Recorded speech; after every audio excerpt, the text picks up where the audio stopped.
A strange girl by the dumpster. Jake was closing his small repair shop late at night. The wind outside was cold, and the sky was dark. Most people in this part of town were already asleep. But Jake worked late fixing machines, welding parts, and eating dinner alone. That night, he had leftover stew and some hard bread. He didn't feel like finishing it.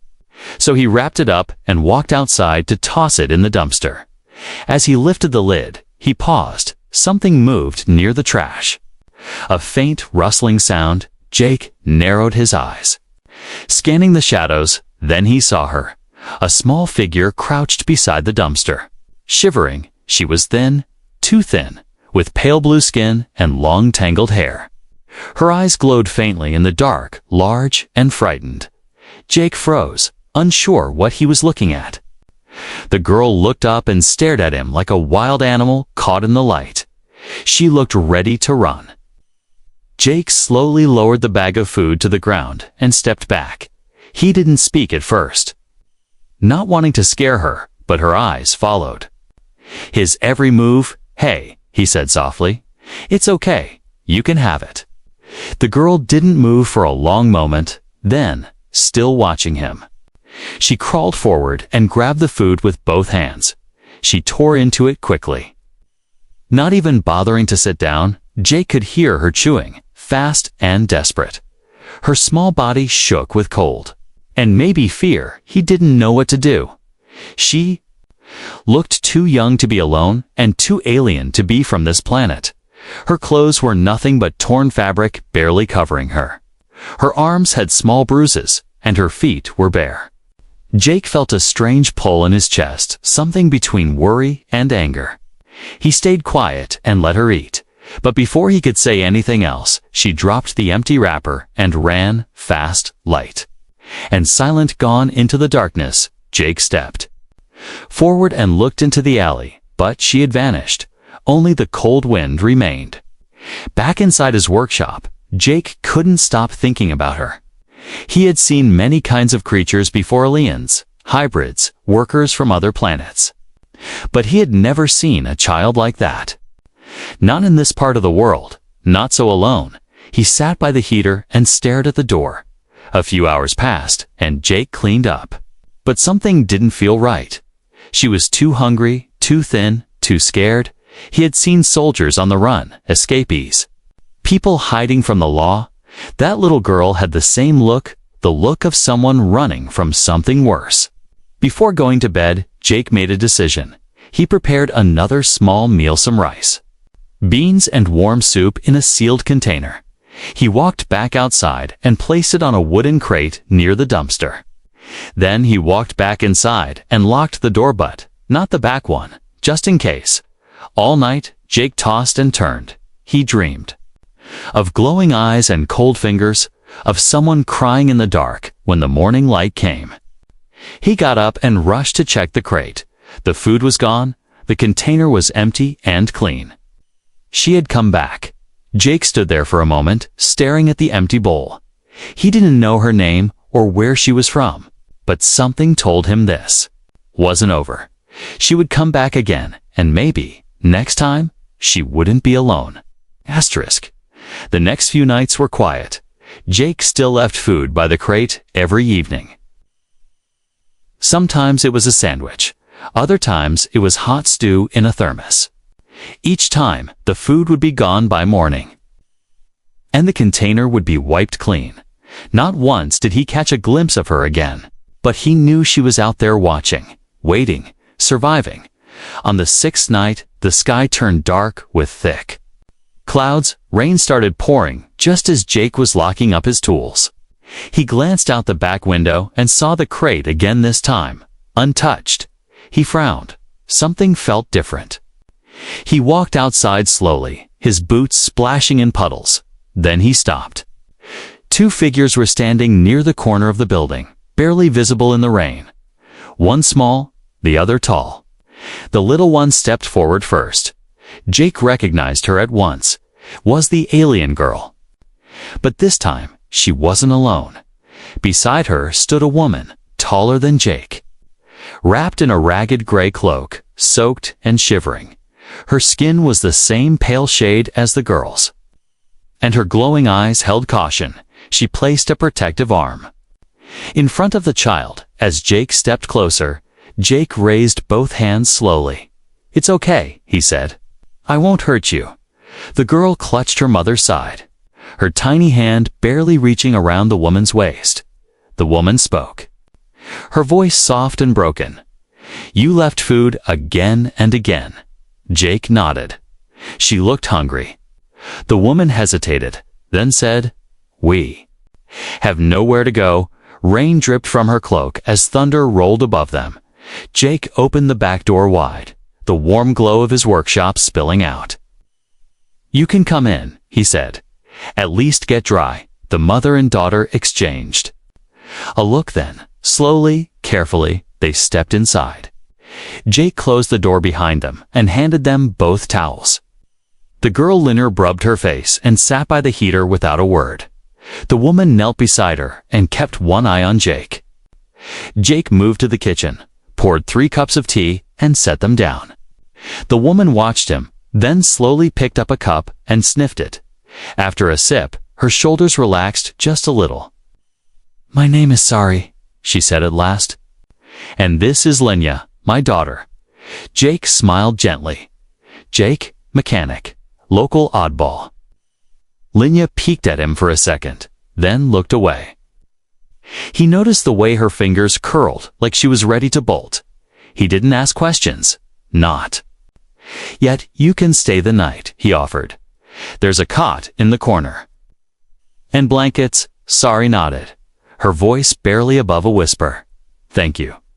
That night, Jake barely slept. He kept one eye on the room from his chair. He saw Sari wrap Linya tightly in a blanket, whispering soft words in a language he didn't understand. She didn't sleep much either, always alert, like she expected someone to come bursting through. The wall, morning came slowly, with pale gray light seeping through the windows. Jake sat up and stretched his sore back. The workshop smelled faintly of tea and something warm. He stood and froze. The kitchen was spotless. The dishes were cleaned, the table wiped down, and the tools on his workbench had been neatly arranged. In the center of the table sat a bowl of fresh fruit, his fruit, cut and arranged carefully. Sari stood nearby, holding an empty cup. "I cleaned," she said softly, "for letting us stay." Jake blinked. "You didn't have to. I wanted to," she replied. "We don't want to be trouble. You're not." He said simply. Jake could tell there was a story behind her eyes. A heavy one, full of fear and silence. He didn't press her, for it not yet. Instead, he handed Linya a small device, a puzzle cube he used for programming tests. She took it slowly and turned the glowing pieces in her small hands. Fascinated, Sari watched with tired eyes. Then looked at Jake. "We've been running," she whispered, "from people who own others." Jake felt a knot form in his chest. "You were owned." He asked carefully. She didn't answer, but her silence was enough. Jake poured more tea and sat across from her. "You're safe here," he said, "for as long as you need," but in his heart, he knew things wouldn't stay quiet forever. If they were running from something, that something might be coming. And if it did, Jake wasn't going to just sit and watch. For now, though, the fire was warm, the rain had stopped, and 2 frightened souls had found shelter in his home. Maybe, just maybe, it was the beginning of something bigger, something worth fighting for. The rain had passed, but the silence inside Jake's shop stayed heavy. Sari and Linya moved softly through the place, like shadows, grateful but guarded. Linya rarely spoke, her glowing eyes always alert, always watching. She didn't smile. Not even when Jake offered her treats or funny gadgets, but she stayed, and that meant something. Jake didn't ask many questions. He worked during the day repairing engines, calibrating hover bikes, adjusting scrap drones, and when he came inside, they were always there. Sari would be folding towels or cleaning without being asked. Linya would sit quietly in the corner, drawing in the dusty corners of his datapad. One evening, after a long job in the outer field, Jake returned with his arms full of supplies. Linya was curled up by the heater, fast asleep. Sorry was chopping vegetables with calm precision. Jake paused at the door, watching them in silence. "You don't have to do all this," he said, placing the bags down. "I know." Sorry replied without looking up, "but I need to feel useful." Jake nodded slowly, understanding more than he admitted. Sometimes being useful is the only thing that stops you from feeling invisible. Later that night, Jake was sorting through his old tech bin when he noticed Linya had left his datapad on the table. Curious, he tapped it open. He expected random doodles, maybe some alien letters. He couldn't read. But what he saw made his breath catch. There were pictures, lots of them. Not just childlike sketches, but powerful images. One showed a long corridor filled with cages. Another showed metal collars, chains, and silent figures hunched over. In one drawing, Linya had drawn herself tiny, curled in a corner, surrounded by tall creatures with sharp tools. Jake stared at the screen, heart pounding. This wasn't just imagination. These were memories. He walked slowly to the heater and sat across from Sari. He handed her the datapad without a word. She looked at it, eyes dimming. "I told her not to draw those things," Sari whispered. "I didn't want her to remember." Jake's voice was gentle. "She's not forgetting, Sari. She's trying to tell her story." Sari looked away, blinking fast. "We escaped a transport ship," she said quietly. "We weren't passengers, we were product." Jake clenched his fists under the table. He had heard rumors, off-world labs, illegal cloning, secret auctions, but he had never seen proof, never looked it in the eyes. "Until now, they took us when I was very young," Sari continued. "I don't remember what freedom felt like." She touched her wrist. "Where?" The scar from an old cuff still showed. "I was trained to serve, obey, smile when ordered," she added. "But Linya, she was born in that place." Jake's voice broke. "She's just a kid." Sari nodded slowly, her face heavy with years of silence. "She's never known anything but fear." Jake didn't speak for a long time. The only sound was the soft hum of the heater and Linya's breathing from the couch. Finally, Jake stood and walked to a small cabinet. He pulled out an old wooden box and placed it on the table. Inside were identification cards, starport records, and a badge he hadn't looked at in years. "What is this?" Sari asked, confused. "My past," Jake said. "I wasn't always a mechanic." He showed her the faded symbol of the Interplanetary Free Rights Corps. "I used to fight for people like you," he said, "but I got tired of watching the universe ignore suffering." Sari looked at him, her guard dropping slightly for the first time. "You stopped believing," she said. "No," Jake replied. "I stopped trusting the system." He leaned forward. "But I never stopped caring." That night, Jake set up a signal scrambler around the shop. He activated his old shield grid, powered by a fusion core he'd kept hidden. He even charged his old plasma pistol, just in case. He didn't tell Sari, but he had seen a blinking red drone light outside earlier that week. Someone was watching. The next morning, Linya came to the table as Jake was eating breakfast. She held out the puzzle cube he had given her days ago. It was solved. Jake blinked. "Impressed? Did you do this?" he asked, smiling. She nodded shyly, then held it out to him. "For you," she whispered. His heart warmed at the sound of her voice. He reached out and gently pushed it back toward her. "No, kiddo," he said. "You've solved it. It's yours." Now, and for the first time, Linya smiled, small and quick, but real. In that moment, Jake knew this wasn't just about offering shelter anymore. It was about giving them something they had never truly had, a chance to be seen, to be safe, to be free. The days passed peacefully, but Jake didn't relax. Not really. He saw it in the way Sari always kept one hand near Linya. In the way her eyes flicked toward every sound, every light, every small vibration in the walls. She was calm on the outside, but Jake knew that kind of stillness. It was the quiet of someone who expected the worst. Jake started noticing small things. Once, the heater made a strange noise, and Sari grabbed Linya and pressed her against the wall.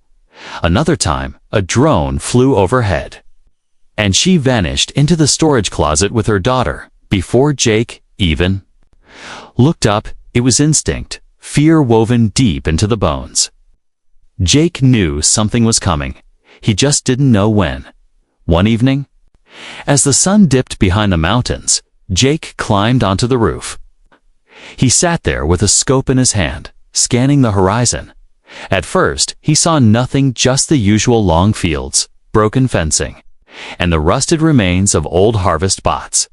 But then he spotted it, a flicker of movement in the far distance. Something low, metallic, and silent. A drone sleek fast, and painted in matte black. It was circling, not close enough to be obvious, but not random either. Jake narrowed his eyes, heart growing heavier. That night, he didn't sleep. He stayed at his workbench, upgrading the old signal jammer and layering it with decoy pings. He boosted the shield grid with spare capacitors. He knew how these hunters worked: cold, efficient, and legal in the eyes of corrupt councils. If Sari and Linya had been branded as bioassets, they would come to collect them like stolen cargo. And Jake knew one thing: he wasn't letting them take those girls the next morning. He didn't tell Sari what he had seen, but he noticed she already knew. She moved slower, kept her cloak near, and watched Linya as if they might be torn apart at any second. Jake tried to ease the tension. He baked fresh bread, showed Linya how to use a tool scanner, and told her silly stories about malfunctioning robots. But even Linya felt it, the weight in the air. She clung to Jake more often. And once, she even said in a whisper, "Are the bad ones coming back?" Jake knelt beside her, looked her in the eyes, and said, "Not if I can help it." Later that evening, Jake stepped into the back room where Sari was repairing a torn glove.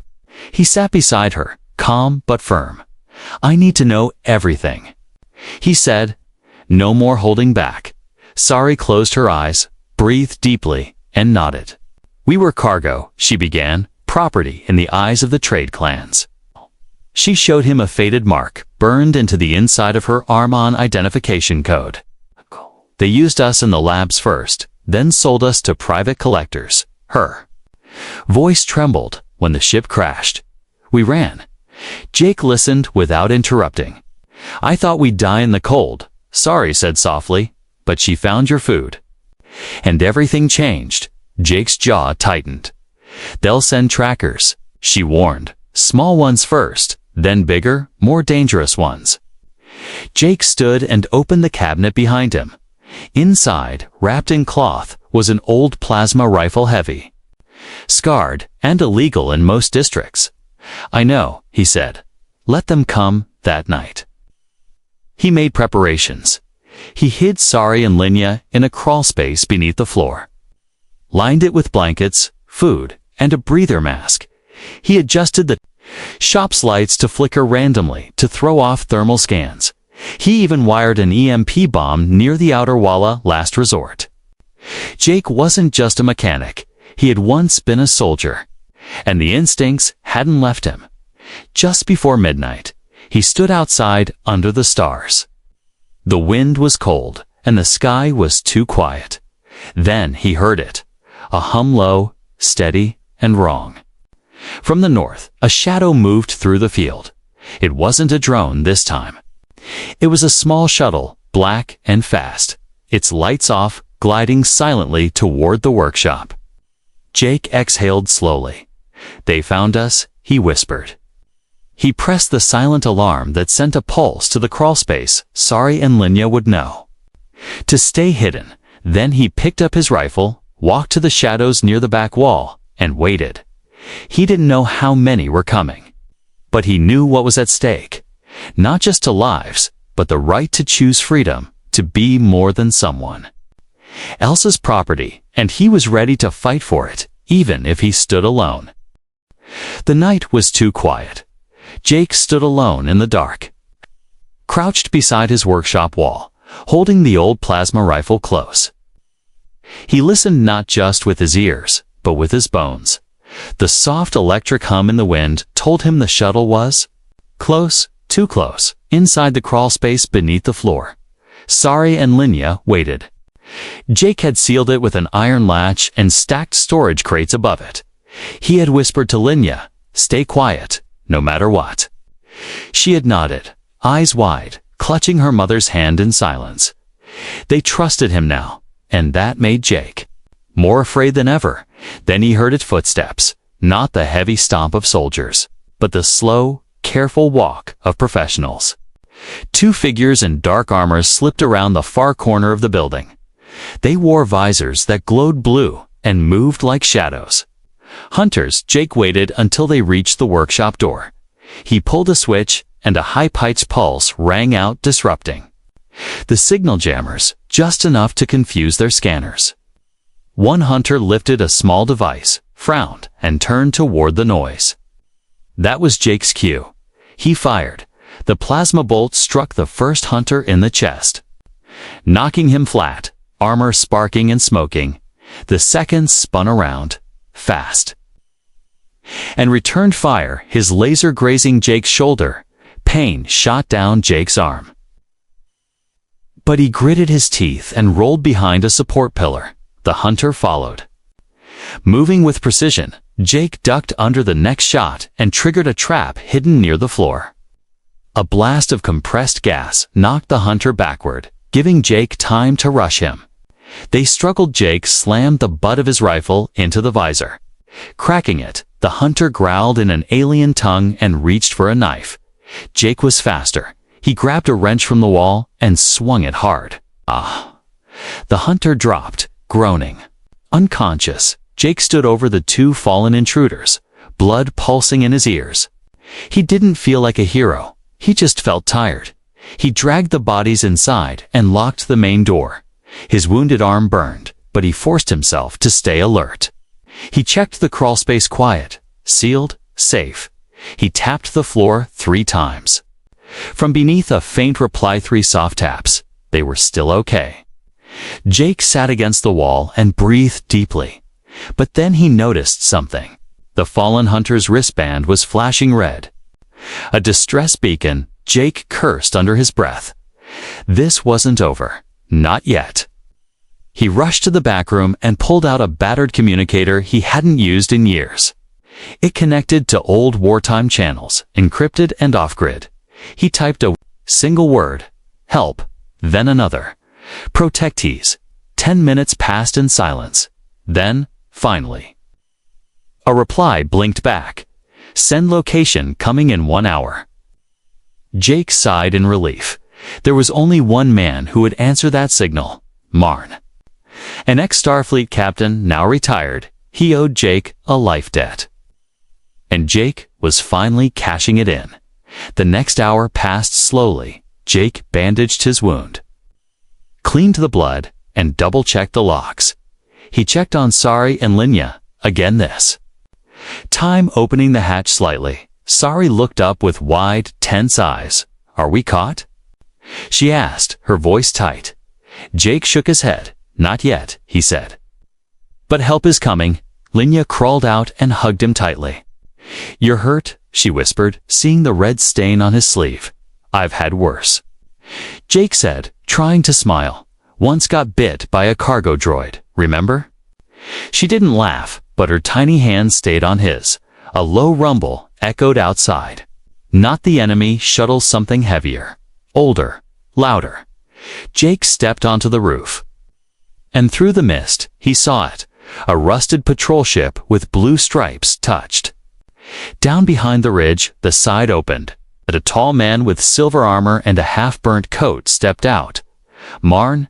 His voice crackled over Jake's earpiece. "Well, damn, you still alive, Jake?" Jake laughed bitterly. Barely. Within minutes, Marn's team had secured the area. The two hunters were restrained and scanned, their memory chips wiped. Jake explained everything who Sari and Linya were. What he knew, what he saw. Marn didn't flinch. I believe you, he said. But it's not going to be easy. Jake looked toward the house. They're not going back, he said, voice firm. I won't let it happen. Marn nodded slowly. Then let's make it legal. He replied, and permanent, for the first time in weeks. Jake felt the tightness in his chest loosen just a little, but deep down, he knew the real battle was only beginning. Marn had always been a man of war, but now, sitting across from Sari and Linya in Jake's small workshop, he looked more like a quiet storm. His armor was faded, scratched from old battles, but his eyes sharp and clear. An azer and clear. Stopped scanning the room, he listened, not with impatience, but with purpose. Sari sat with her hands folded tightly in her lap. Linya leaned against Jake's side, watching the stranger with silent worry. Marn took it all in, then finally spoke. They branded her with a number, he said, nodding at Sari's faded scar. But I need to know her name. Jake glanced at her, and Sari hesitated. My name is Sari, she said, her voice steady. And this is Linya, my daughter, not a subject, Marn replied. Not a possession, Sari shook her head. No, not anymore. Marn opened a secure tablet and began recording. This is an official testimony, he said. Under Galactic Article 8, Section 42 Refugee Claims and Protection for Sentient Beings, Jake raised an eyebrow. You still remember the law? I helped write it, Marn said with a small smirk. He asked questions: what ship they escaped from, what experiments they were part of. The people who chased them, Sari answered with courage, her voice growing stronger as she spoke. Linya drew pictures on a digital pad during the meeting silent. Focused, Jake looked over and saw something that made his heart tighten. It was a picture of Jake, standing between Linya and two dark-armored hunters, his arms wide, protecting her. He looked taller in her drawing, stronger, braver, but most of all, he looked like hope. Hours passed, and the testimony was done. Marn leaned back in his chair, rubbing his chin. You've got a case, he said at last. A strong one. Jake frowned. But the council may not care. Marn replied, they call Sari's species non-sentient. Property without rights. Jake's jaw clenched. She speaks, thinks, remembers how? Is that not enough? Marn nodded. It should be. He looked at Linya, who was now asleep on Jake's lap. But sometimes the law needs a push, so they prepared. Marn used his credentials to open a case file. Tagging it with emergency protection status, he uploaded Sari's testimony, Jake's statement, and Linya's drawings. He even added medical scans, proof of trauma, of scars, of experiments done in secret. The next step was dangerous. They had to contact a galactic hearing officer, an old bureaucrat who only respected two things: evidence and pressure. Marn called in favors. Jake sent encrypted messages to old allies.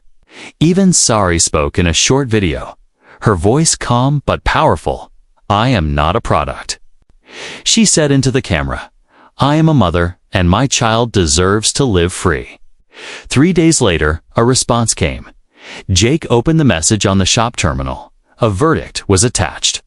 Refugee status, granted protection level, Class 2, civilian. Travel restriction, removed ownership claim. Nullified. Jake read the words twice, then turned to Sari. You're free, he said, breath catching in his throat. Sari looked at the screen. Then at him. Tears filled her eyes, but she didn't cry. She simply whispered, we have a name now.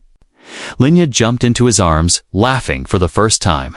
I'm not a number anymore, she said, giggling. I'm just Linya. That evening, they all sat together under the sky. Marn opened a bottle of Old Earth cider, and Jake cooked. A fresh meal, Sari smiled as she chopped vegetables, no longer afraid to take up space. Linya danced through the grass barefoot, her skin catching the orange glow of sunset. Jake leaned back in his chair. The fire crackling beside him, Marn raised his glass. "Two names that matter," he said. Jake clinked his mug against his, and to never being a number again, for the first time in years. Jake didn't feel like a man hiding from the world. He felt like someone who had stood up for something. Something real, something good. And as the stars blinked above them, he knew one thing for sure. This wasn't the end of a rescue. It was the beginning of a life. The days after the verdict moved slowly, but with peace. The tension that once lived in every corner of Jake's workshop had finally faded. No more shadows passing through windows. No more strange lights blinking in the sky. No more hiding. For the first time, Sari and Linya walked outside during the day without fear. Jake had started building again, not machines this time, but rooms. He added 2 extra sections to the back of the workshop, one with soft walls and warm lighting for Linya. The other was a quiet space with shelves and a small kitchen for Sari. They hadn't asked for it, but when Sari saw it, her eyes filled. With silent thanks, Jake worked with a quiet rhythm. He liked the sound of tools now, not because of the work, but because of what he was building toward. A place that felt like more than shelter, a place that felt like home one morning. Jake walked into the main room and found Linya sitting at the table. She had arranged several parts into a small robot with blinking eyes and moving legs. Jake raised an eyebrow. "You built this?" Linya grinned proudly. "You taught me?" Jake laughed softly. "You improved it." He picked it up and let it crawl across his arm. Sari entered with a tray of freshly baked bread. Something she had learned from Jake's old recipe. The air smelled like cinnamon and safety. It made the old workshop feel alive again. Later that afternoon, a group of villagers stopped by. They had heard rumors, strange guests. Trouble with hunters, protection orders from off-world. But what they saw changed their whispers into smiles. They saw a small alien girl helping Jake fix a solar panel. They saw Sari repairing a broken drone with steady hands and calm eyes. They saw peace, not danger, hope, not threat. A neighbor named Ms. Tilda brought flowers. Another dropped off a small toy for Linya. Even the grumpy hardware supplier left a box of fresh circuit wires by the gate with no name on it. Jake noticed, but said nothing. Sometimes kindness doesn't need a spotlight. That evening, they all gathered outside as the sun dipped behind the hills. Jake sat in his old rocking chair, arms crossed. Watching Linya chase a glowing drone light with laughter, Sari sat nearby. Quietly knitting a scarf with threads she dyed herself, Marn had returned once more.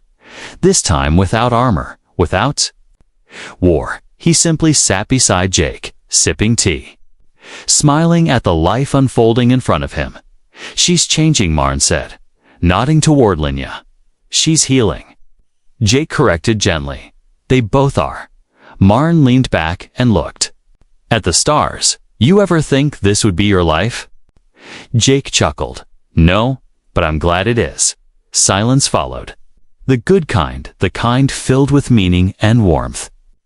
Linya ran up and climbed into Jake's lap, holding a small wrapped object.